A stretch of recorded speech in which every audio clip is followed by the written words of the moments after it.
রাজশাহী ৩ আসনের সাবেক এমপি আসাদুজ্জামান আসাদের জামিন আবেদন নামঞ্জুর করেছেন আদালত। বৃহস্পতিবার সকালে senior judicial magistrate Mohammad Hadiuzzaman তার জামিন নামঞ্জুর করেন। তাকে কারাগারে নেওয়ার সময় দলীয় নেতাকর্মীরা জয় বাংলা স্লোগান দেন।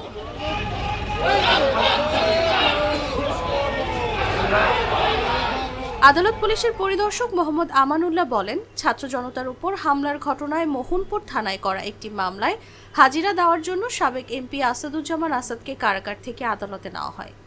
এ সময় তার জামিন আবেদন করা হলে আদালত সেটি নামঞ্জুর করে তাকে কারাগারে পাঠানোর আদেশ দেন। তিনি আরও জানান, এদিন মোহনপুর থানার আরেকটি মামলায় আসাদুজ্জামানকে শোন অ্যারেস্ট দেখানোর আবেদন ছিল। আদালত এই আবেদন মঞ্জুর করেছেন।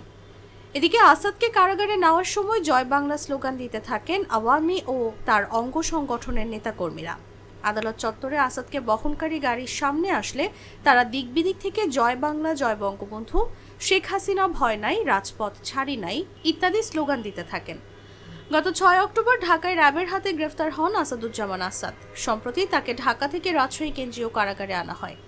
বুধবার আদালতে তোলা হলে নেতাকর্মীরা তাকে দেখে জয় বাংলা স্লোগান দেন। স্লোগানে মুখরিত হয়ে ওঠে আদালত প্রাঙ্গণ।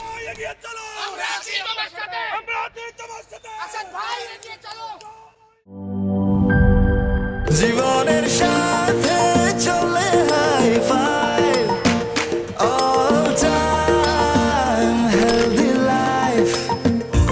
নিশ্চিন্তে খান, স্বাস্থ্যকর অল টাইম পান। All time healthy life.